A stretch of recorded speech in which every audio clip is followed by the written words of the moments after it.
दहशतगर्दों, सहूलतकारों और साथियों को सरेंडर करना होगा। पाकिस्तान को गैर मुस्तहकम करने वालों को नहीं छोड़ा जाएगा। दहशतगर्दों और उनके सहूलतकारों का पीछा करेंगे। Army chief general Syed Asim Munir की जनूबी वजीरिस्तान में फौजी अफसरों और जवानों से गुफ्तगू। कहा, शोहदा हमारा फख्र हैं, शोहदा की कुर्बानियां रायगा नहीं जाएंगी।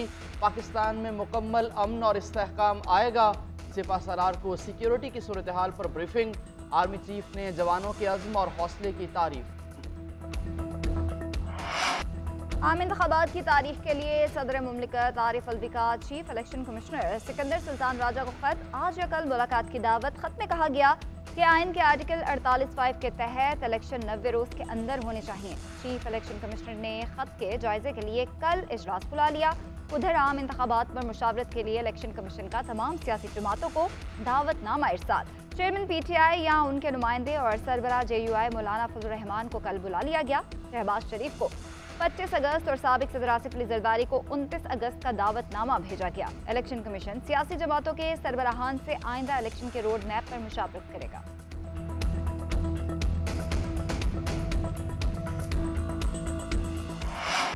तोशाखाना केस में सजा बाद नजर में गलत है। चीफ जस्टिस उमर अता बंदयाल के रिमार्क्स। कहा कि चेयरमैन PTI को तो सुना ही नहीं गया। इलेक्शन कमीशन तखीरी हरबे इस्तेमाल करेगा तो हम फौरी रिहाई का हुक्म देंगे। ट्रायल कोर्ट ने जिस फैसले की बुनियाद पर इख्तियार समात का फैसला लिया वो कलअदम हो चुका। इलेक्शन कमीशन के वकील ने मौक़िफ़ इख्तियार किया कि ट्रायल कोर्ट ने 3 से 4 मरतबा समात में वक्फा किया। मुल्जिम की तरफ से कोई पेश ना हुआ, फिर फैसला दिया गया। चीफ जस्टिस ने रिमार्क दिए कि पहली बात यह साबित हुई कि मुल्जिम को हक के दिफा नहीं दिया गया। दूसरी बात यह साबित हुई कि रिमांड ऑर्डर के अगले ही दिन सजा देकर मुल्जिम को जेल भेज दिया।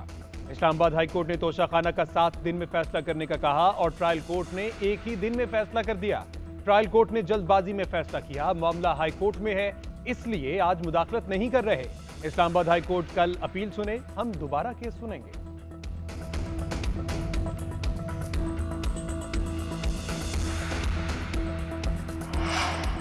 चेयरमैन तहरीक इंसाफ का केस ट्रायल कोर्ट को भिजवाने के हुक्म के खिलाफ अपील पर समात। लतीफ खोसा का जज हुमायूं दिलावर पर एतराज। मौक़िफ़ अपनाया कि एक जज ने हमारे खिलाफ फैसला दिया, वापस उसी जज को हमारा केस भेजा गया। ट्रायल कोर्ट ने हमारे उठाए निकात पर फैसला नहीं किया। केस काबिल समात होने का अपना साबिका फैसला बहाल कर दिया। उन जज साहब ने फेसबुक पर चेयरमैन PTI के खिलाफ जहर उगला था। फैसला देकर वो लंदन रवाना हो गए। चीफ जस्टिस ने रिमार्क्स दिए कि लंदन वाली बात ना करें। सुप्रीम कोर्ट अपने हर एक जज के दिफा के लिए बैठी है। फैसलों पर तनकीद होती है और फैसलों तक ही रहनी चाहिए। आप किसी अदालत पर तासुब का इल्ज़ाम नहीं लगा सकते। जस्टिस जमाल मंदुखेल ने रिमार्क्स दिए, फैसलों पर एतराज़ उठाएं, हाई कोर्ट पर नहीं।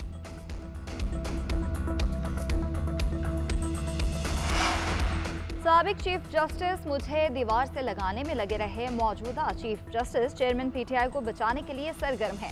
साबिक वजीर आजम नवाज शरीफ की लंदन में गुफ्तगू। बोले, सुप्रीम कोर्ट के साबिक चीफ जस्टिस साहिबान के बारे में अंदर से गवाहियां आ रही हैं। चेयरमैन PTI के लिए चीफ जस्टिस अपने करियर को दांव पर लगा रहे हैं। मरियम नवाज ने ट्विटर पैगाम में लिखा कि चीफ जस्टिस का चेयरमैन PTI की वकालत करना चेयरमैन को अच्छा नहीं बना सकता। ऐसा करने से चीफ जस्टिस का तासुर खराब होगा। साबिक वज़ीर इत्तलात मरियम औरंगज़ेब ने ट्वीट किया कि कौम गुड टू सी यू और विश यू गुड लक का इंतजार करें।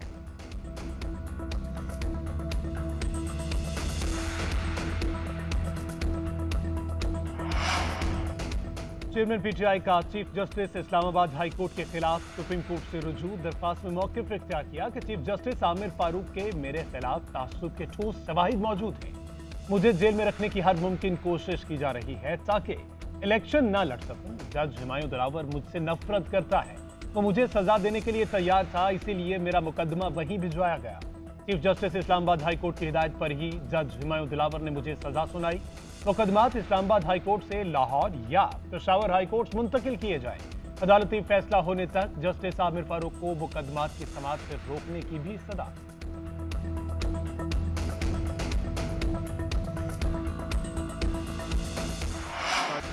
दहशतगर्दों के हमले से खौफ का शिकार नहीं, जिनको गलत फहमी है वो दूर कर लें, हम मुकाबला करेंगे।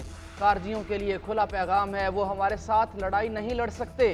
इंतहा पसंदी और अदम बर्दाश्त से लड़ेंगे। गलत फहमी में ना रहें कि हम थक जाएंगे। निगरान वज़ीर आज़म का दहशत गर्दों के खिलाफ जंग जारी रखने का ऐलान। कराची में कारोबारी अफराद से खिताब में बोले, मुकर्ररा मुद्दत में अवाम की फलाह के लिए जो हो सका करेंगे। बाहमी एहतराम और रवादारी को फ़रोग देना होगा। एक दूसरे का माल ना खाएं, किसी से ज्यादती ना करें। पुरअमन इंतकाल इक़्तिदार हमारी अव्वलीन तरजीह है। निगरान हुकूमत शफाफ इंतखाबात के लिए इक़दामात कर रही है। नई पार्लियामान आने तक अपनी महदूद जिम्मेदारियां निभाएंगे। तमाम वाहिदों की पासदारी करेंगे। वज़ीर आज़म ने मजीद कहा, पता नहीं कौन लोग मनफी बातें कर रहे हैं कि लोग पाकिस्तान छोड़कर जा रहे हैं। क्या भारत से लोग नहीं छोड़कर जाते? बटगराम में चेयरलिफ्ट वाक़े के बाद पुलिस का एक्शन। चेयरलिफ्ट का मालिक और ऑपरेटर गिरफ्तार। मुकदमा दर्ज कर लिया गया। मुकदमे में कोताही बरतने की 5 दफात शामिल की गई। चेयरलिफ्ट कंट्रोल रूम को भी सील कर दिया गया। चेयरलिफ्ट में फंसने वाले गुलफराज का कहना है कि जिंदगी की उम्मीद खत्म हो गई थी। स्कूल के बच्चे बहुत परेशान थे। हमारे इलाके में कोई सड़क या पुल नहीं है। हम इस तरह की डोली से बिल्कुल मुतमईन नहीं, लेकिन ये सफर हमारी मजबूरी है। हुकूमत हमारे इलाके में सड़कें और पुल बनाए।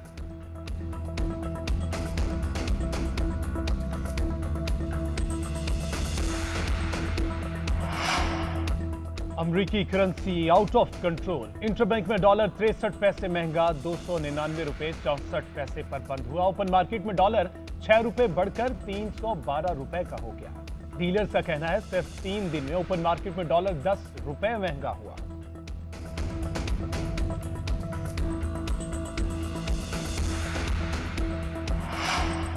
बिजली की कीमत में 5 रुपये 40 पैसे फी यूनिट इजाफे की मंजूरी। इजाफा रवा साल की चौथी सहमाही एडजस्टमेंट की मद में किया गया। कीमतों में इजाफे का इतलाक लाइफ लाइन के इलेक्ट्रिक सार्फिन पर नहीं होगा। नेपरा ने कहा कि बिजली की कीमत में इजाफे की रिकवरी सितंबर, अक्टूबर और नवंबर के बिलों में की जाएगी। बिजली की तकसीम कार कंपनीज के मौजूदा ढांचे में सार्फिन को रिलीफ मिलना मुमकिन नहीं। बिजली की तकसीम कार कंपनीज के लिए तब्दीली नागुज़ीर है। पूरे कराची को सिर्फ के इलेक्ट्रिक देख रही है। हैदराबाद में बैठकर आप दादू को कैसे देख सकते हैं?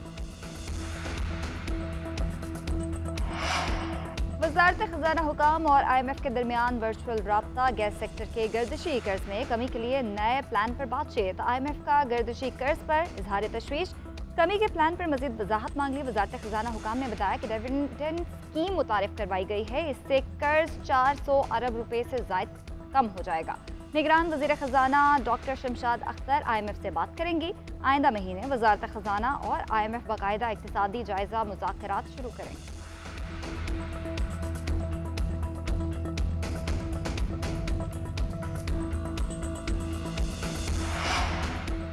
3 जुलाई को होने वाली नैब तरामीम मशकूक है। ये तरामीम अदालती फैसलों से मुतसादिम है। चीफ जस्टिस उमर अता बंदियाल के जावेद लतीफ को गिरफ्तारी से कबल आगाह करने के खिलाफ अपील में रिमार्क्स। कहा, सवाल जवाब के लिए बुलाए गए शख्स को जेल में कैसे डाला जा सकता है। नैब कानून में रिमांड का दौरानिया कम करने और जमानत देने की तरामीम अच्छी। नैब कानून की तशरीह अदालती फैसलों और आइन के तनाजुर में ही हो सकती है। सुप्रीम कोर्ट ने नैब की अपील खारिज कर दी।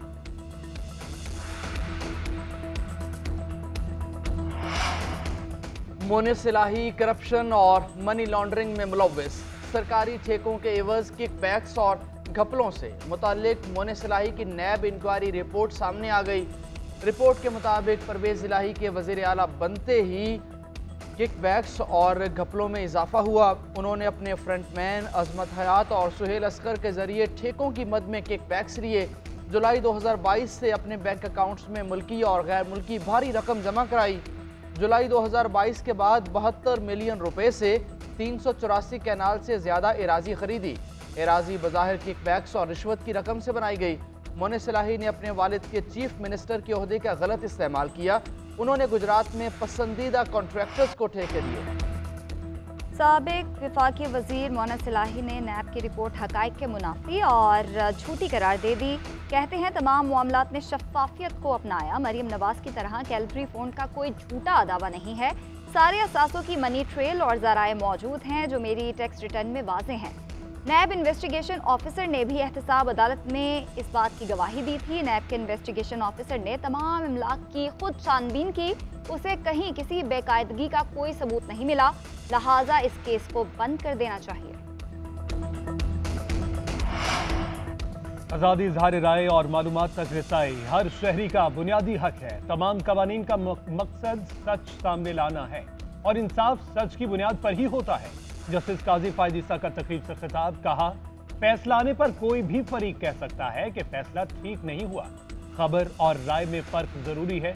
एक सच्चाई होती है और एक राय होती है। राय से इख्तिलाफ किया जा सकता है, सच से कोई इख्तिलाफ नहीं कर सकता।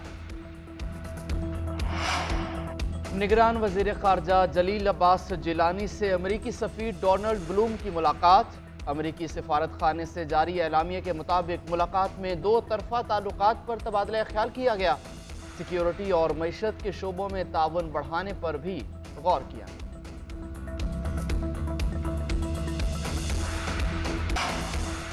वनडे में कप्तान बाबर आजम की हुक्मरानी बरकरार। अफगानिस्तान के खिलाफ शानदार कारकर्दगी का सिरा मिल गया।